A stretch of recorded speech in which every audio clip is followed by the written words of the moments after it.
Subhanallah, alhamdulillah, wa la ilaha illallah, wallahu akbar. Subhanallah, alhamdulillah, wa la ilaha illallah, wallahu akbar. Bismillahirrahmanirrahim. Assalamualaikum warahmatullahi wabarakatuh. Alhamdulillah, alhamdulillahilladzi hadana li hadza wa ma kunna linahtadiya laula an hadanallah. Asyhadu an la ilaha illallah wa la syarika lah. Asyhadu anna sayyidina Muhammadan abduhu wa rasuluhu la nabiyya ba'dah. Allahumma shalli wa sallim wa barik ala sayyidina Muhammad wa ala ali sayyidina Muhammad. Rabbi syrah li sadri wa yassir li amri wahlul 'uqdatam min lisani yafqahu qawli. Subhanaka la ilma lana illa ma 'allamtana innaka antal alimul hakim. Bapak-bapak, para muslim yang hormati, Bapak Profesor Darmin, Bapak Arif, dan wah niki dangu tinggal nih Pak. Pak Irman tadi buat tinggal, Pak Mariana alhamdulillah cek, Pak Bambang sehat, Pak Bambang nih, alhamdulillah putranya bisa ya dedek, biasanya ditinggal di Pak RT selalu menyiapkan, dan youtubernya selalu siap. Kameramen, subhanallah, alhamdulillah malam ini kita semuanya dalam keadaan sehat ya. Alhamdulillah sehat, semoga kita semuanya panjang umur dalam ketakwaan dan selalu dalam lindungan Allah Subhanahu wa taala, berakhir dengan husnul khatimah. Ya, amin.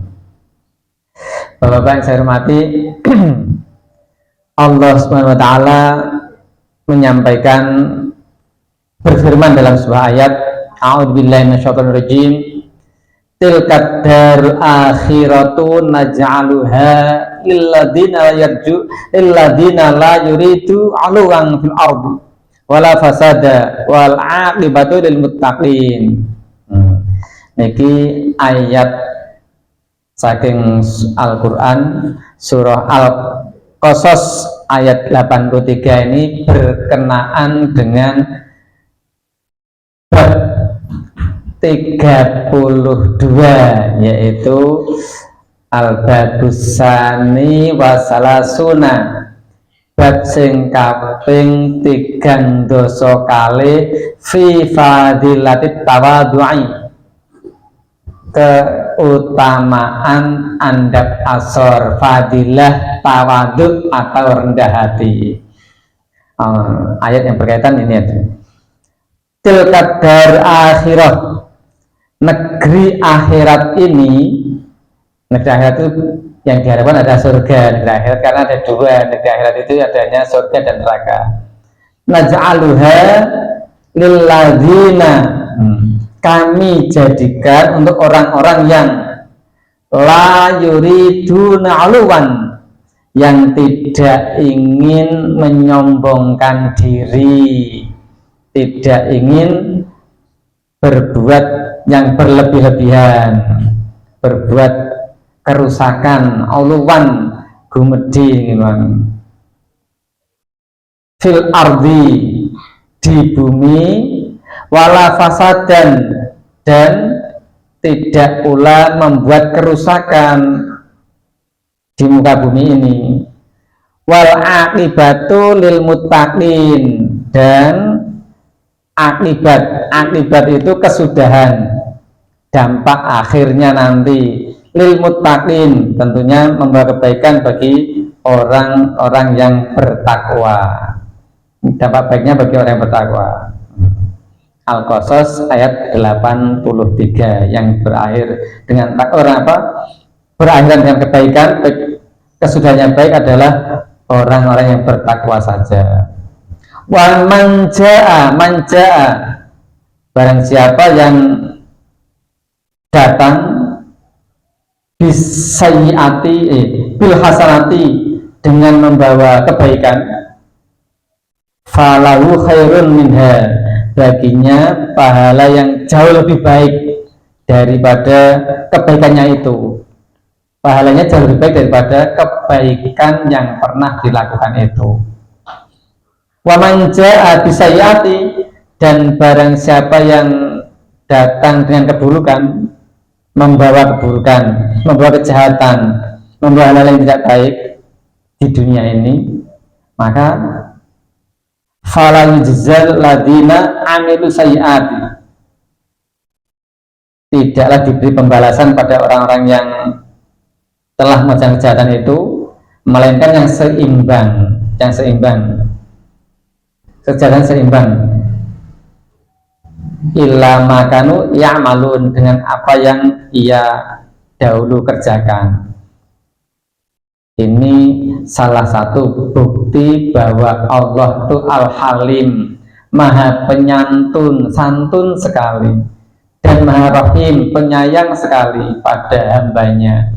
Kalau kebaikan dari hambanya dibalasnya lebih baik lagi, namun kalau kejahatan dibalasnya seimbang dengan kejahatannya itu, tidak lebih jahat lagi, tidak, seimbang dengan kejahatannya itu.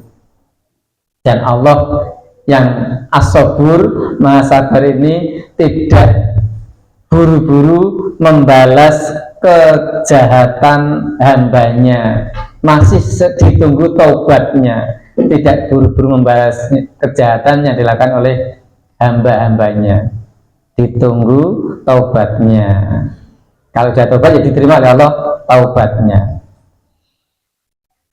Hadis yang berkaitan atau berhubungan dengan fadilah tawadhu, yang pertama yaitu Bapak Nabi Sallallahu Alaihi Wasallam, man tawadhu'a lillahi rafa'allahu, wa man takabbara wada'ahullah.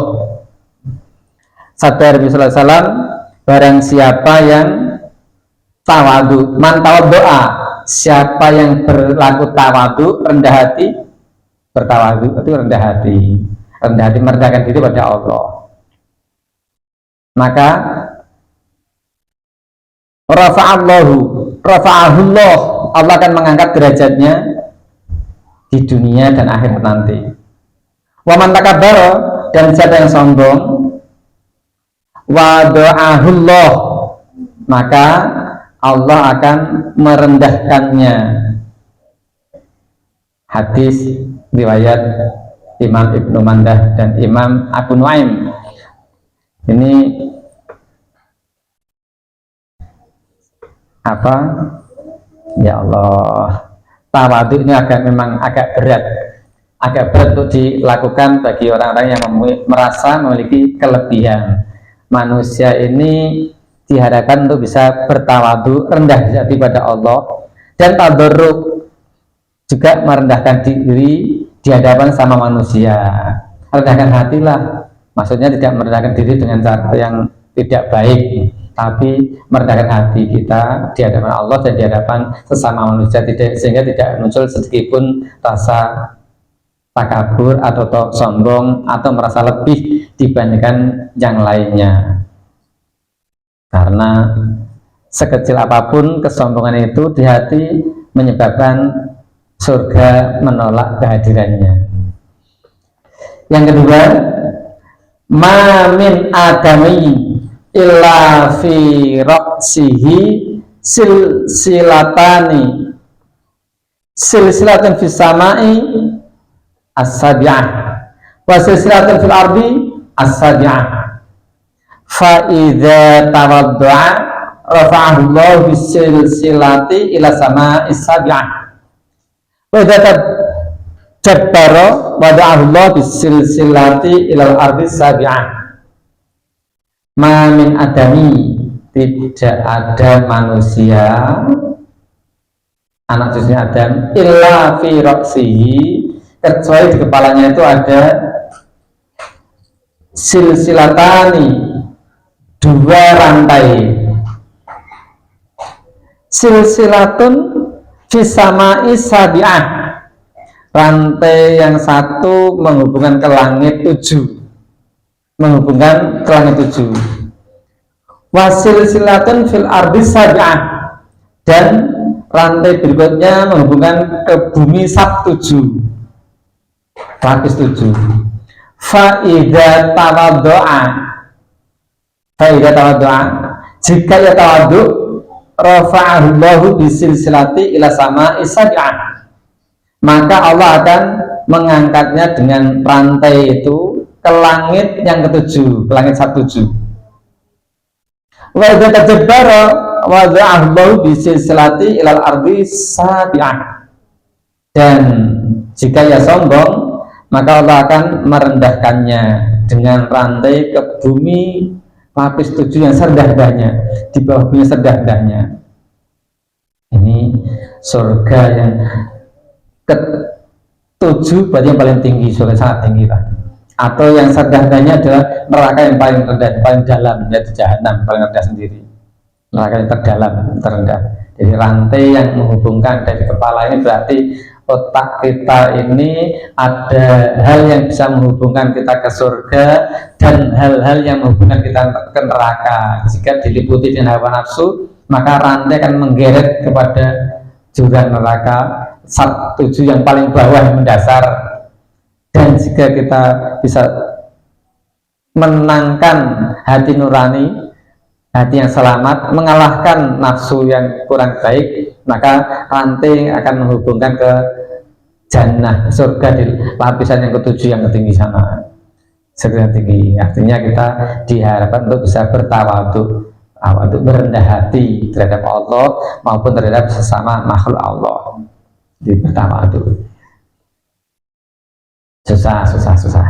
Yang ketiga, sebuah makalah ini tidak jelas hadis, karena yang ketiga ini Imam Nawawi Al-Bantani sendiri tidak menemukan rawinya siapa, yang meriwayatkan hadis ini siapa. Imam Nawawi sendiri tidak menemukannya, sehingga ini dianggap sebagai makalah, kata mutiara atau kata para ulama begitu saja.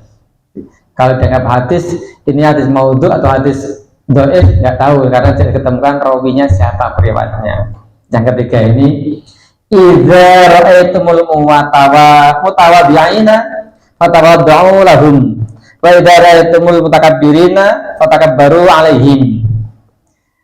Idza ra'aitumul mutawaddi'ina, jika kalian melihat orang lain tawadhu, idza ra'aitum, jika kalian melihat al mutawaddi'ina, orang lain tawadhu, fatawadda'u lahum, maka bersikap tawadhulah pada mereka.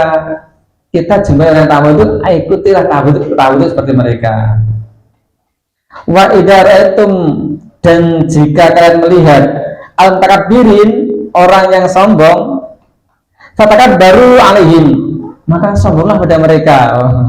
Nah, ketemu si tawadhu, melu tawadhu. Ketemu si sombong sekalian aja. Sombongin sekalian aja, biar dia tidak sombong terus, disombongin sekalian aja. Ini tidak diketemukan rawinya, jadi ini tidak dianggap hadis. Ketika hadis entah dhaif entah maudhu, tidak sahih. Kalau sahih kan diketemukan rawinya, ini tidak diketemukan. Begitu pula yang keempat ini. Yang keempat yang bersama. Tawadhu ma'al tawaddi'ina, artinya tawadhulah kalian semuanya. Ma'al tawaddi'ina, bersama orang-orang yang tawadhu. Rendahkan hatilah bersama orang yang merendahkan hati. Fa'inat tawadhu, maka sesungguhnya tawadhu itu ma'al tawaddi'ina, bersama orang tawadhu juga adalah sedekah, termasuk sedekah. Bertawadhu bareng tawadhu itu termasuk sedekah, masuk golongan sedekah. Watakabbaru ma'al takabbirina, dan sombonglah beserta orang yang sombong. Fa'inat takaburo, maka sesungguhnya orang sombong itu ma'al takabbirina, beserta orang yang sombong, menyombongkan diri kepada orang sombong itu termasuk sedekah juga.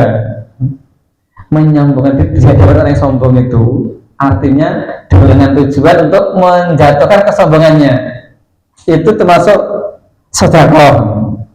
Ini juga Imam Nawawi Al-Bantani juga tidak menemukan rawinya siapa. Tentunya kalau hadis tidak termasuk yang sahih, tidak termasuk yang hasan, karena rawinya tidak ditemukan. Kalau ini sahih tentu ada perawinya. Nah, Jadi menyombongkan diri pada orang yang sombong itu tujuannya untuk menghentikan kesombongan orang itu. Tawadhu, bersama tawadhu ini termasuk sedekah, ini yang setuju ini. Yang kelima hampir sama ini, hampir sama juga yang kelima. Alat tuyahi, fa inna tiha alat tuyahi sedekah. Sombonglah kepada orang yang sombong, karena sungguh sombong pada orang yang sombong itu adalah sedekah. Ini hampir sama. Jadi hadis yang ketiga, keempat, kelima ini sepertinya bukan hadis, ini sepertinya hanya makalah saja, kata-kata mutiara saja dari orang-orang pinter dalam menyusunnya. Untuk bagaimana sih kita harus menghadapi orang yang tawadhu, bagaimana sih kita menghadapi orang yang sombong agar dia tidak sombong lagi. Pernah saya ceritakan pada anak-anak ini. Kadang-kadang anak kan saat ada suka pamer apa itu hal yang kurang baik lah. Ada juga tidak hanya anak-anak, remaja juga sama yang baik. Tak ceritakan pada waktu saya umur 20 tahun, 19 tahun, saya itu pernah kerja di sebuah pabrik triplek kalau sana. Nah, karyawan yang sudah lama di situ merasa fisiknya lebih besar dari saya, kemudian merasa pendapatannya lebih besar daripada saya, merasa bisa mengalahkan saya, ngece, sikap sombongnya keluar. Kalau zaman sekarang gini bahasa saya, bro, kamu kalau bisa post up 10 kali tak kasih duit ini. Berapa? Waktu itu nilai uang 1000 sudah berharga sekali waktu itu. Nilai uang 1000 berharga sekali waktu itu karena gajinya sehari nggak ada 1000 rupiah. Gaji kerja sehari nggak ada 1000 rupiah gajinya itu. Hanya 950 gajinya sehari. Kerja sehari gajinya cuma 950. Jadi uang 1000 juga berharga sekali. Nah, kowe kuat pos aping 10 tak kayak duit 1000. Nah, itu kan sebuah pelecehan namanya gitu. Memang sikapnya keseharian begitu, kesehariannya itu suka merendahkan saya. Nah, saya balik, saya jawab, taruh uangmu, kalau hanya 10 kali kecil, taruh uangmu, silahkan taruh. Kalau berani nantang saya 10.000 dengan 10 push up, nggak berani dia naruh uangnya. Cuma 10 kecil, saya 50 kuat. Pengen minta 50 kuat saya, apalagi cuma 10 kecil.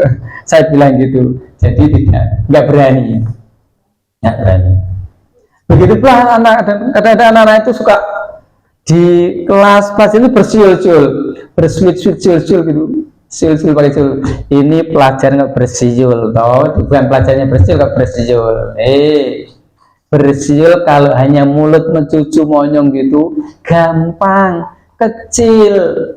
Aku pun bisa gampang. Coba kamu kalau bisa bersiul dengan mulut terbuka, mangap, atau mulut mingkem.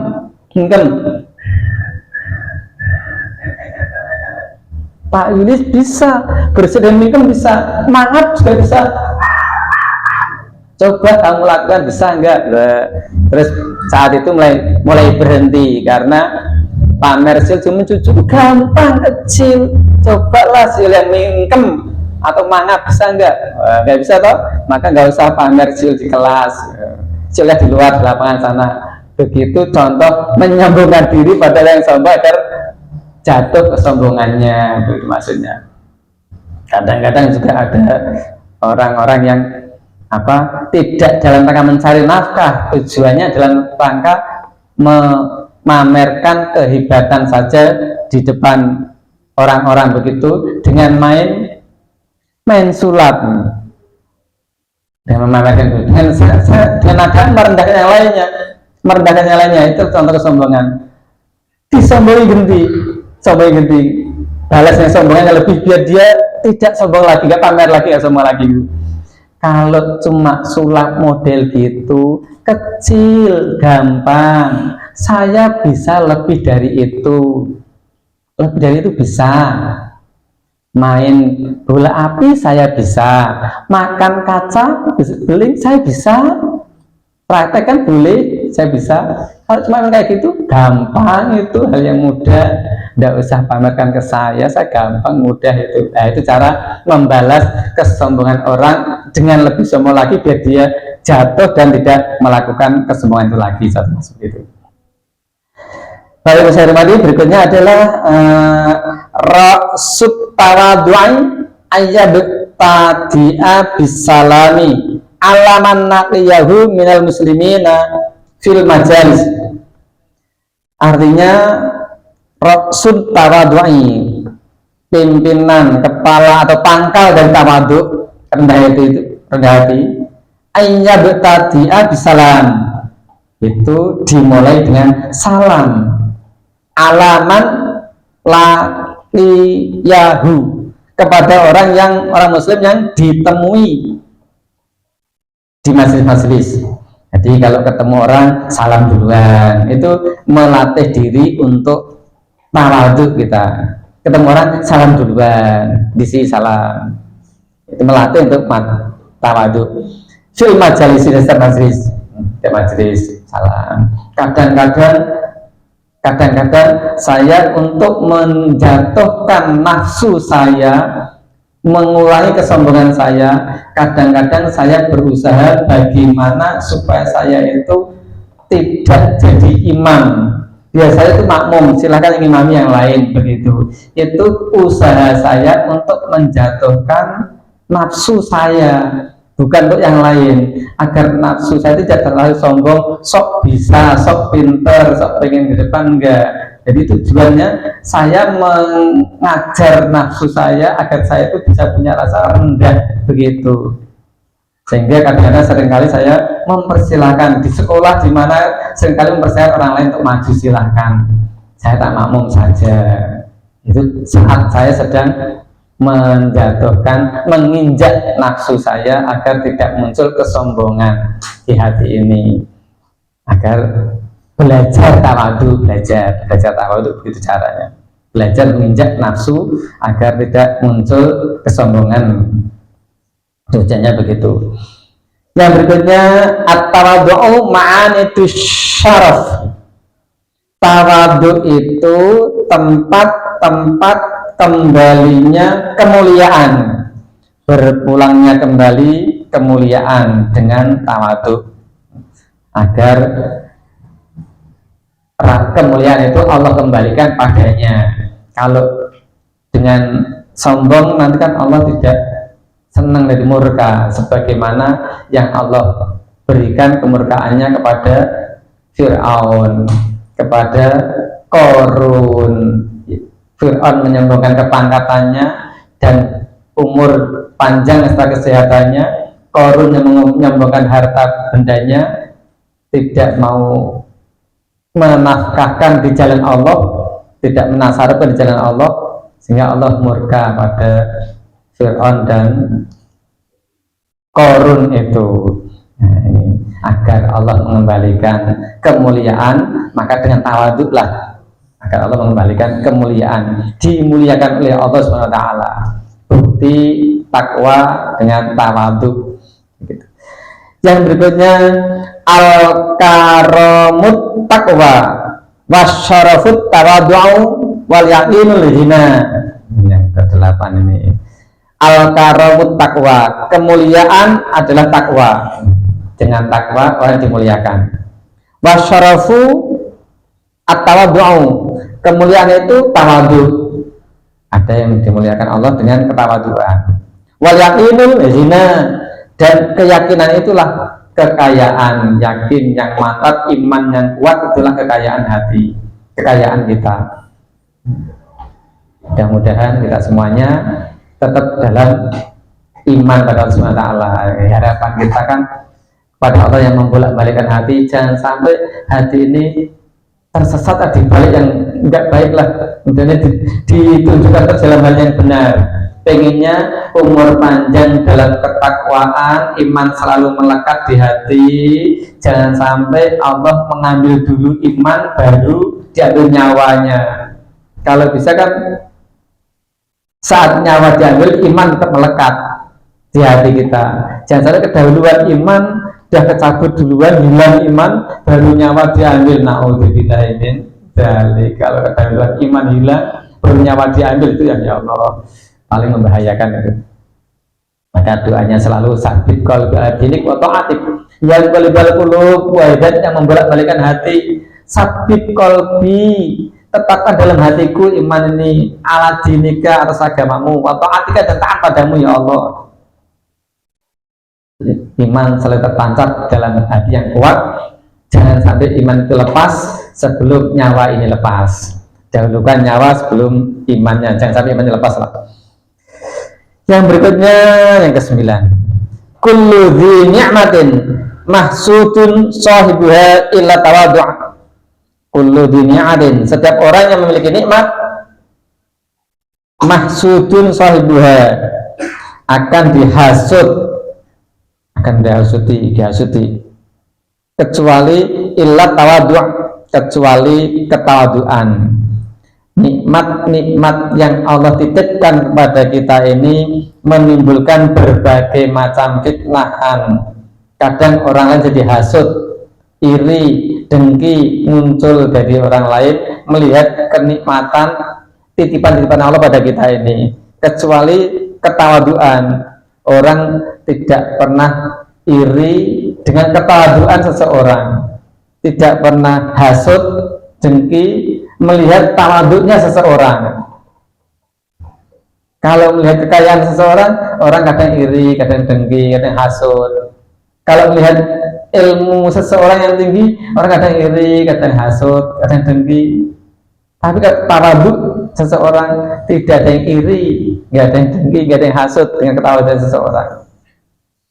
Yang ke-10, nih, at-tawadhu min akhlaqil anbiya wa takabburu min akhlaqil kufar wal faraina. Tawadhu itu bagian dari akhlak para nabi. At-tawadhu min akhlaqil anbiya, akhlak para nabi itu tawadhu. Wa takabburu, dan takabur itu min akhlaqil kufar, kesombongan itu bagian dari akhlak orang kafir. Wal faraina, dan Fir'aun, kesombongan Fir'aun. Ini yang perlu kita ketahui, bahwa tawadhu akhlak para nabi, maka kita perlu belajar tawadhu agar kita meniru nabi. Tawadhu dan tadarruk, selalu merendahkan hati kita di hadapan Allah, juga di hadapan sesama manusia, selalu bertawadhu dan tadarruk, tidak muncul rasa takabur. Ketika akan muncul rasa takabur, sombong, berusaha bagaimana mengatasi, menekan hawa nafsu kesombongan itu. Masih ada lagi, man takabbara alal fuqara'i la'anahullah, wa man takabbara alal ulama'i ahzahullah. Man takabbara, siapa yang sombong, alal fuqara, kepada orang-orang fakir, la'anahullah, maka Allah akan melaknatnya.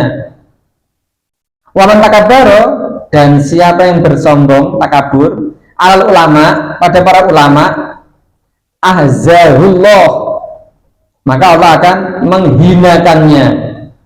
Dihinakan Allah Subhanahu wa taala. Entah itu dihinakan mulai dari dunia ataupun dimulai dalam kubur baru dihinakan Allah Subhanahu wa taala. Yang jelas akan dihinakan oleh Allah Subhanahu wa taala. Dan sudah banyak bukti sekarang yang jenengan mungkin bisa pirsani di YouTube ataupun di internet, bukti-bukti orang yang menghinakan para ulama, kemudian kondisinya sudah dihinakan oleh Allah Subhanahu wa taala, dan tersebar luas beritanya ketika dihinakan oleh Allah Subhanahu wa taala. Demikian hadis-hadis yang berkenaan dengan tawadhu, juga makalah ini yang memotivasi kita untuk bisa menekan sifat takabur yang seringkali muncul dalam benak kita. Kadang-kadang munculnya takabur itu dikarenakan harta yang kita miliki, kadang-kadang munculnya takabur itu dikarenakan ilmu yang kita miliki, karena keturunan atau nasab dari orang tua kita. Ada juga yang munculnya takabur itu karena merasa banyak pendukungnya. Ada pula yang takabur karena posisi atau jabatannya. Jadi banyak hal yang menyebabkan orang bisa takabur, menyombongkan diri atas apa yang dianggap lebih darinya. Kadang-kadang menyombongkan diri karena merasa parasnya lebih dari yang lain, lebih cantik atau lebih ganteng, menyombongkan parasnya. Ada yang menyombongkan dengan ketinggian, kekekaran fisiknya. Padahal Allah, innallaha la yanzuru ila suwarikum. Sesungguhnya Allah tidak memandang, menilai seseorang dari bentuknya, dari tubuhnya. Wa ila jasadikum, tidak dari penampilan dan dari jasadnya, tubuhnya. Walakin yang dulu ila qulubikum wa amalikum. Tapi Allah memandang, menilai dari hati seseorang, imannya seberapa, takwanya seberapa, dan amal solehnya seberapa bagus. Karena amal soleh itulah yang menjadi bukti iman seseorang. Nah, mudah-mudahan kita semuanya selalu terjaga iman, takwa dari Allah SWT sampai akhir hayat kita. Dan mudah-mudahan majlis ini diberkahi Allah SWT. Dan majlis seperti inilah yang kita harapkan, yang di dalamnya ada zikir, ingat pada Allah, di dalamnya ada ilmu yang mengingatkan kepada kematian. Nah, disinilah Allah memberikan maghfirah, ampunan. Mudah-mudahan kita dari ampun Allah SWT. Semoga dosa-dosa kita, salah-salah kita diampuni Allah SWT. Dan disinilah masih mendatangkan rahmat dari Allah, kasih Allah. Rahmat itulah sangat kita harapkan. Rahmat Allah itu turun sangat kita harapkan, karena amal ibadah kita tidak bisa diandalkan untuk meraih surga. Surga itu hanya bisa diraih dengan rahmatnya Allah, kasih sayangnya Allah. Amal ibadahnya nggak bisa diandalkan, tapi itu kewajiban kita harus melakukannya. Dan keberkahan dari Allah SWT yang selalu kita harapkan, berkah umurnya, berkah rezekinya, berkah keluarganya. Amin. Amin. Demikian, mohon maaf atas segala salah dan kurang. Alhamdulillah. Assalamualaikum warahmatullahi wabarakatuh. Kita tutup dengan tutup majelis. Subhanakallahumma wa bihamdika asyhadu an la ilaha illa anta astaghfiruka wa atubu ilaik. Alhamdulillah.